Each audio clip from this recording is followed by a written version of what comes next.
नमस्कार दोस्तों, उम्मीद है आप सभी लोग बेहतर होंगे। जैसा कि बहुत सारे बच्चों के द्वारा लगभग 1000 से ज्यादा बच्चे थे जिनके द्वारा ऑब्जेक्शन को लेकर कमेंट किए गए, मैसेज किए गए, जिसमें उन्होंने बताया कि इन इन प्रश्नों पर आपत्तियां दर्ज करनी हैं।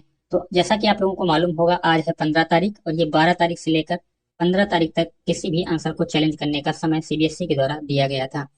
ऐसे में आप लोगों के मन में ये सवाल हो रहा होगा कि इस बार जो सीबीएसई है वो कितने प्रश्नों पर अंक बढ़ाकर दे सकती है, कितने प्रश्न ऐसे हैं जिस पर आपत्तियां की गई हैं।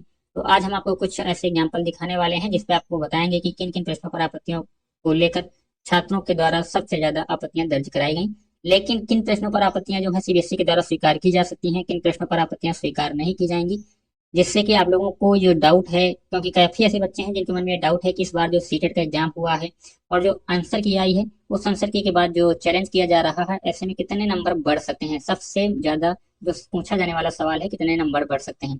तो पहले तो आप लोग समझ लीजिए कि बहुत सारे ऐसे बच्चे हैं जिन्होंने आंसर की जो है वो मिला ली है। आंसर की मिलाने के बाद उनके द्वारा जो आपत्तियां हैं उन पर आपत्तियों को लेकर भी बहुत सारे मैसेज किए गए हैं। लेकिन सबसे जो मोस्ट इंपॉर्टेंट बात है, जैसा कि आप लोगों को मालूम होगा, ये आंसर की आपको दिख रही होगी। इस आंसर की ये सीटेट की है जो कि फरवरी सीटेट 8 तारीख को एग्जाम हुआ था, जिसमें से सीबीएसई के द्वारा उत्तर कुंजी में किसी प्रकार का कोई विवाद ना हो, इसके लिए पहले से ही 3 ऐसे प्रश्न हैं जिस पर सभी को कॉमन अंक दे दिए गए हैं। अब ये जो जेड कोड दिख रहा है, इसका मतलब ये है कि 3 ऐसे प्रश्न यानी 57 नंबर, 78 नंबर, 84 नंबर, इन प्रश्नों पर सभी को अंक दिए गए हैं। और ये पेपर है मैथ और साइंस का, जो कि 8 फरवरी को एग्जाम हुआ था। अब काफी बच्चों के मन में सवाल है कि हमने इन प्रश्नों को अगर अटेम्प्ट नहीं किया तो क्या हमें नंबर दिया जाएगा? तो बिल्कुल भी नहीं मिलेगा। जिन बच्चों ने इन क्वेश्चन को अटेम्प्ट किया है, ऐसे बच्चों को केवल नंबर दिया जाएगा। जिन्होंने इन क्वेश्चन को अटेम्प्ट नहीं किया उनको नंबर नहीं दिया जाएगा। तो ये 3 नंबर जो हैं वो सभी को कॉमन दे दिए गए हैं। अब काफी बच्चे हैं जिनके मन में सवाल है कि आंसर की जो है वो तो आ गई है, फाइनल आंसर की जो है उसमें कितने अंक बढ़ सकते हैं। तो इस बार जो आंसर की आई है उसमें केवल ऐसे कुछ प्रश्न हैं जिस पर आपत्तियां सबसे ज्यादा हैं, और उनमें से महत्वपूर्ण चीजें जो है वो ये प्रश्न है। सबसे ज्यादा जो प्रश्न है ये वाला, जिसपे आपत्तियां जो है देखने को मिली हैं, सीटेट का पेपर 2 का है, जो कि ग्लोब को पृथ्वी का वास्तविक प्रतिरूप क्यों माना जाता है, सर्वाधिक उपयुक्त कथन का चयन कीजिए। यहाँ पर सर्वाधिक उपयुक्त कथन की बात कही गई है। तो क्या इसका आंसर जो सीबीएसई के द्वारा आया है वो सही है या नहीं? तो आपको बता दें, इस पर सबसे ज्यादा आपत्तियां हैं। और इसका जो ऑफिशियल वर्जन है, ऑफिशियल वर्जन का मतलब होता है कि जो इसका एनसीईआरटी प्रूफ है वो भी लगभग यहाँ पे देख पा रहे होंगे, ये देखिए। इस पर एनसीईआरटी प्रूफ भी मिल गया है जिस पर आपत्तियां भी दर्ज हुई हैं। तो इस प्रश्न पर तो आपत्तियां जो है जो लगभग स्वीकार होने की संभावना दिख रही है। लेकिन अब जैसे कि ये प्रश्न है, यहाँ पे दिख रहा होगा द इम्प्लिसिट मैसेज दैट वाला, ये वाला क्वेश्चन जो दिख रहा है, इसमें बच्चों ने दूसरा लगाया है, जबकि सीबीएसई बता रहा है कि पहला क्वेश्चन का विकल्प सही होगा। अब क्या इस पे आपत्ति स्वीकार होगी या नहीं? क्योंकि इसका जो पैराग्राफ है वो कुछ इस प्रकार से है, आप देख रहे होंगे, ये पैसेज है।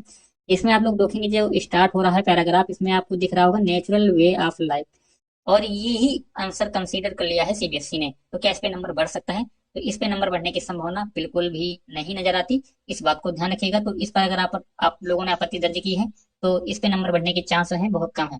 और आप लोगों ने पूछा था कि कितने प्रश्नों पर आपत्ति हमारी तरफ से गई है, तो केवल एक प्रश्न ऐसा है जिस पर आपत्ति गई है, वो है ग्लोब वाला क्वेश्चन, वो ये वाला क्वेश्चन है। इस क्वेश्चन पे आपत्ति हमारी तरफ से यहाँ से गई है। और बाकी किसी भी क्वेश्चन पे अभी तक आपत्ति लायक कोई क्वेश्चन मिला नहीं है, क्योंकि आपत्ति करने के लिए एनसीईआरटी बुक का प्रूफ होना चाहिए। गूगल से आप खोज रहे हैं या फिर इंटरनेट के माध्यम से कोई प्रश्न का आंसर खोज रहे हैं, उसका स्क्रीनशॉट लगा रहे हैं, उसको सीबीएसई कंसीडर नहीं करेगा।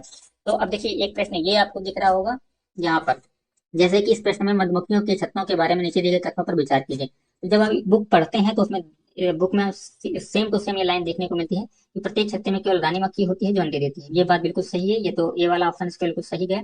छत्ते में कुछ नर मक्खी हैं जो छत्ते का निर्माण करते हैं। तीसरा कह रहा है छत्ते में नर मक्खियों की तुलना में मादा मक्खियों की संख्या अधिक होती है। तो ये लाइनें कहीं नजर नहीं आती हैं कि जो मादा मक्खियों की संख्या अधिक काफी है। ये जो लाइन है, ये लाइन सेम टू सेम मिलना चाहिए एनसीईआरटी की बुक में, तब प्रूफ ज्यादा अच्छा माना जाता है। तो ये लाइन नजर नहीं आती। अभी चौथी जैसे दिख रही है, श्रमिक मक्खियां फूलों के चारों ओर शहद के लिए रस खोज के उड़ती हैं। रस वाले फूलों को खोजने पर किसी प्रकार का डांस करती हैं, इसके द्वारा अन्य मक्खियां भी रस एकत्र करती हैं।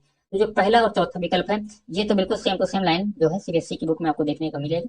अब कुछ बच्चे कह रहे हैं कि सी वाला या फिर इसका जो आंसर है सीबीएसई के द्वारा दिया गया है वो गलत है। तो बिल्कुल आंसर गलत नहीं है। सीबीएसई का जो आंसर की में आंसर आया है वो लगभग सही है, और इसमें भी इस पर भी आपत्ति हुई है, ये बात बता दें, इस पर भी आपत्ति की गई है बच्चों द्वारा भी।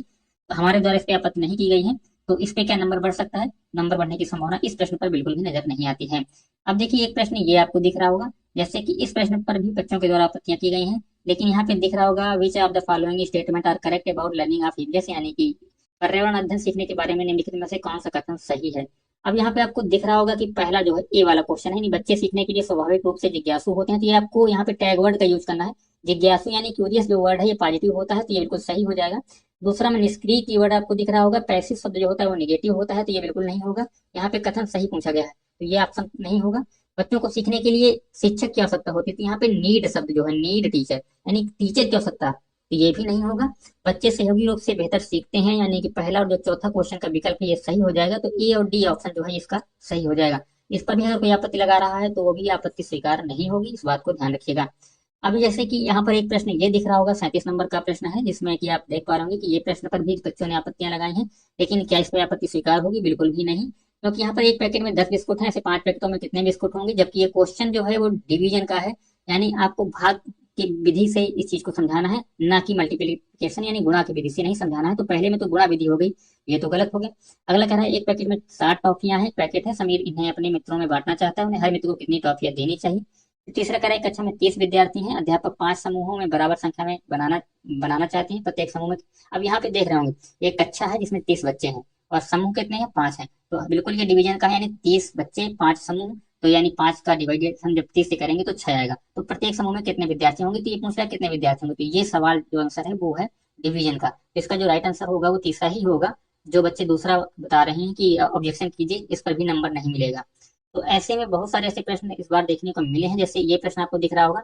अब इसमें काफी बच्चे हैं जिनके मन में सवाल है क्या इस प्रश्न पर भी सीबीएसई के द्वारा आंसर जो है वो दिया जाएगा। अब यहाँ पे देखिए क्या लिखा है, इस लाइन को पढ़िए, सी का जो ये तीसरी लाइन है, यहाँ पर आखिरी की लाइन है, सबसे बड़ा आंदोलन तेलुगु भाषी जिलों के तमिल भाषियों की ओर से आया, जबकि मद्रासियों का भी इसमें जिक्र होना चाहिए था, तब ये सही होता, लेकिन मद्रासियों का जिक्र नहीं है, इसलिए जो इसका सीबीएसई का जवाब है वही सही होगा। आप इसका अगर चैलेंज करते हैं तो आपको नंबर मिलने की संभावना बहुत कम है। तो ऐसे में इस बार जो आंसर किया है, काफी आंसर चेक किए गए, तो आपको बता दें कि इस बार की जो आंसर की आई है उसमें जो आंसर चेक किए गए और जो आंसर की सीबीएसई के द्वारा जारी की गई उसमें ज्यादा कोई क्वेश्चन ऐसे नहीं है जिसके एनसीईआरटी बुक के प्रूफ हो, तो ऐसे में ज्यादा आपको नंबर मिलने की संभावना तो नहीं है। अगर आप सोच रहे हैं कि हमारे 5 नंबर 10 नंबर क्या बढ़ जाएंगे, तो लगभग 10 प्रश्नों पर आपत्तियां हुई हैं हर एक सेट में, लेकिन बढ़ने की संभावना कितनी है अगर रियलिटी जानना चाहते हैं तो आपको बता दें केवल 1 या 2 अंक बढ़ने की संभावना, मैक्सिमम मैक्सिमम 1 अंक है, और बहुत ही अगर ज्यादा रेयर हुआ तो 2 अंक जो है वो आपको मिल सकते हैं बढ़कर। इसके अलावा अगर आप सोचते हैं 5 या 6 3 4, ऐसा बिल्कुल भी नहीं होने वाला। ये बहुत ही रेयर होगा कि अगर 3 क्वेश्चनों पर आपत्तियां स्वीकार की जाए, बहुत ही रेयर, यानी मानिएगा 0.1% चांस है। तो मान के चलिए कि या 2 क्वेश्चन पे ही आपत्तियां जो है वो सीबीएसई के द्वारा स्वीकार होने की जो संभावना है वो है। तो आप लोग जो, अगर आपके मन में कोई ये बात बैठा रहा है, बता रहा है कि 10 क्वेश्चन है 15 क्वेश्चन है जिस पर आपत्तियां होंगी, 5 नंबर 10 नंबर बढ़ जाएंगे, तो रियलिटी ये है कि ऐसा कुछ नहीं होने वाला।